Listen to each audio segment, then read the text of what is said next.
Ja, danes sem se udeležil konstitutivne seje vzhodne kohezijske regije. Ugotavljam, da so za predsedujočega izvolili Sašo Arsenoviča. Mu čestitam, verjamem, da bo nadaljeval dobro delo gospoda Ivana Žagarja. Lahko rečem, da je danes na nek način dan za regionalni razvoj, kajti iz te seje vzhodne kohezijske regije grem v Ljubljano, ker bomo nadaljevali z konstitutivno sejo zahodne kohezijske regije. Z veseljem ugotavljam, da smo v preteklem obdobju skozi dogovore za razvoj regij tukaj na vzhodu na nek način odobrili 59 projektov v vrednosti 77 milijonov. Od tega je skoraj 60 evropskega denarja. Tukaj govorim o gospodarskih projektih. Vseh projektov na vseh področjih, tudi ostalih, ki zajemajo regijski razvoj, pa je na vzhodu 328 milijonov in vsa ta sredstva bodo počrpana v največji meri do konca tega meseca. Na zahodu je situacija malce drugačna, tam je 16 gospodarskih projektov, skoraj 30 milijonov vrednosti in pa 20 milijonov evropskih sredstev. Skupaj vseh projektov je pa za 146 milijonov.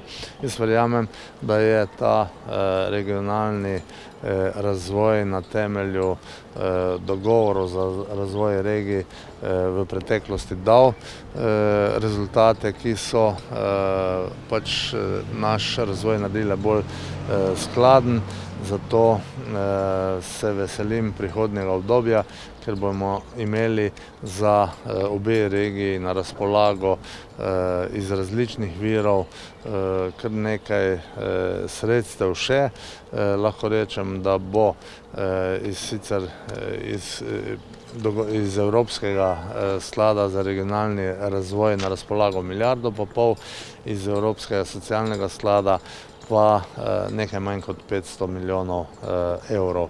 Seveda to ne bo vse za regionalni razvoj, bo pa v veliki meri namenjeno temu. Hvala. Jaz bi mogoče samo to, ta razvojni razkorak, razlike med vzhodom in zahodom, ne vem, kako je zdaj s skladnim razvojem, se manjšajo te razlike, vzhod je slabše razvita regija. Ja, to je dejstvo in tudi zato imamo dve regiji. Država si skozi ta regionalni razvoj pač prizadeva te razlike zmanjšati, na drugi strani pa poskušamo tudi z ostalimi ukrepi dosežiti, da se bodo regije enakomerno razvijale, neodvisno od teh evropskih sredstev.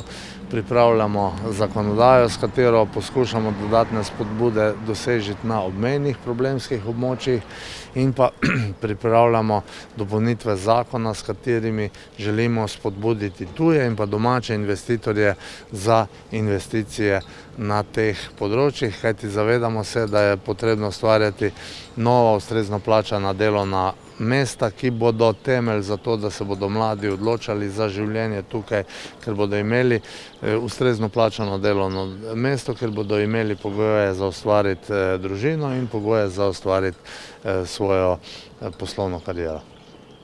Katere vrste projekti bodo zdaj bolj v ospredju v tej novi finančni perspektivi? Kaj se spodbuja? Glejte, tukaj gre za širok spekter, jaz lahko govorim bolj poglobljeno o gospodarskem delu.